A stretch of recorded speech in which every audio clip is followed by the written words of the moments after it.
Now we're at the bandsaw with our pin blank. Always remember that the bandsaw is one of the most dangerous tools in the shop. Always use extreme caution when using it. Watch your fingers, keep them out of the way of the blade, and use safety. Just use common sense safety with bandsaws.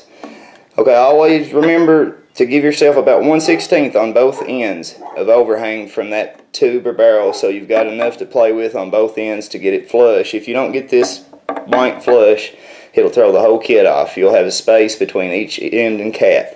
So here we go. Let's cut our pin blank to size now.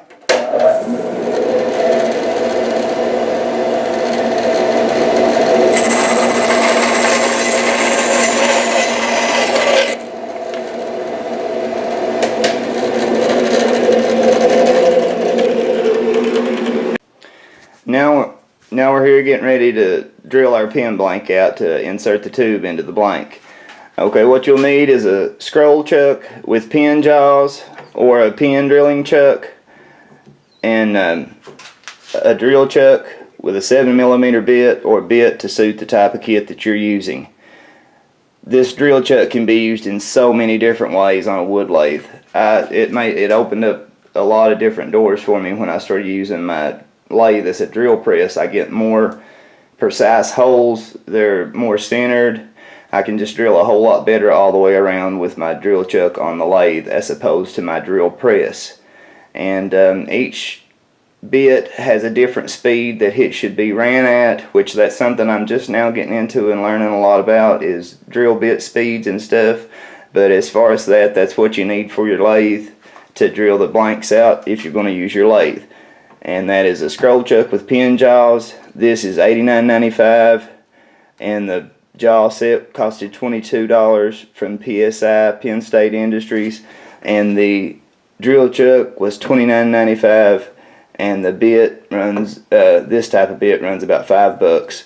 It comes with most of the starter kits and stuff. You can get more expensive bits that last longer and have better tips on them. So we'll get started drilling our pin blank now. Okay, what we do here is go ahead and insert our blank into the jaws. These jaws just do a real good job of centering these pin blanks, even if they are a little crooked. You always want to make sure to get them good and tight in there so they don't loosen up during drilling. That can be disastrous. And what you need to do on this Turncrafter lathe, I have to jiggle with the tailstock just a little bit to get it in the center, but I guess that's a good thing when you're drilling pin blanks, because some of them tend to be a little odd shaped, and that way it allows you to have enough play in it to get it dead center. So I guess that's a good thing instead of a complaint.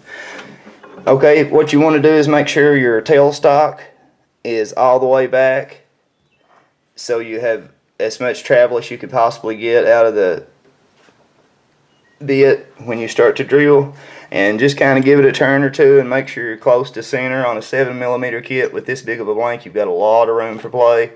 So okay, we're right on center there pretty much. We're going to get started drilling. Now when I first go into this, you'll notice me go in and out a couple times. What I'm doing is making an entry hole into that blank, and that allows me to be more straight throughout the whole drilling process.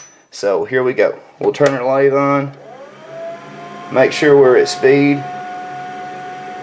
On a 7mm drill bit, I found that anywhere from 850 to around 930 RPM seems to work out real well. It don't burn the wood too bad, it don't heat my bit up, and it seems to get a lot of the wood out at a steady pace. I like to hold on to my drill chuck when I'm first going in. It'll shake a little bit, that's fine. It's just biting. See how I'm going in and out there a little bit? That's just making that entry hole. See how those curls are coming out of it real smooth and stuff? That's how I know I'm at about the right speed of what I need to be at for this bit.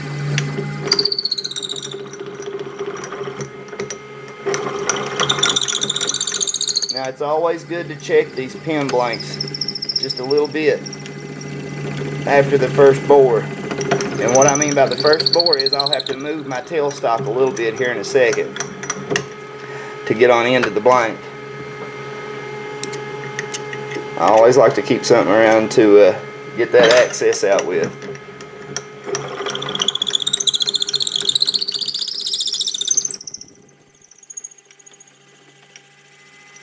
Okay, now we're at the end of our travel.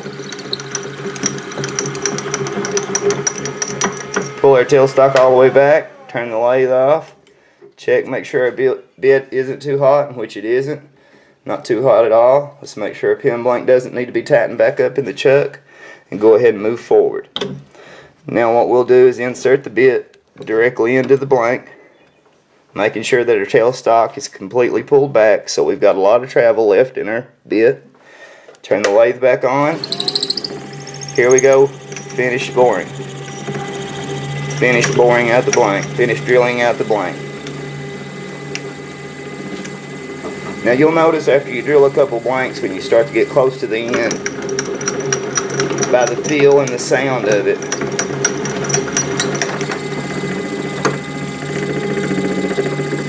and when you do, you need to back off just a little bit and go a little slower. Not with the speed of the lathe, just on the force of the bit.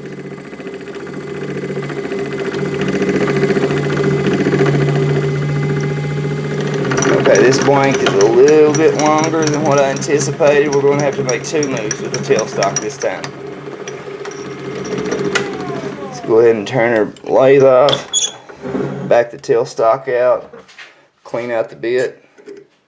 If you notice the wood smoking, that's what destroys bits, is heat.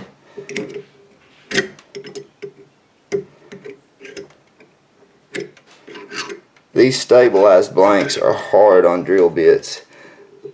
The resin used heats back up and gets gummy, and that allows a lot of heat buildup on your bit.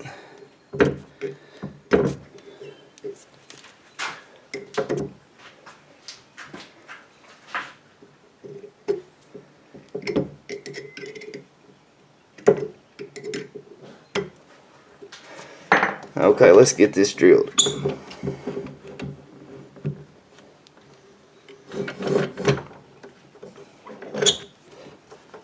Okay, just a little bit more and we're finished.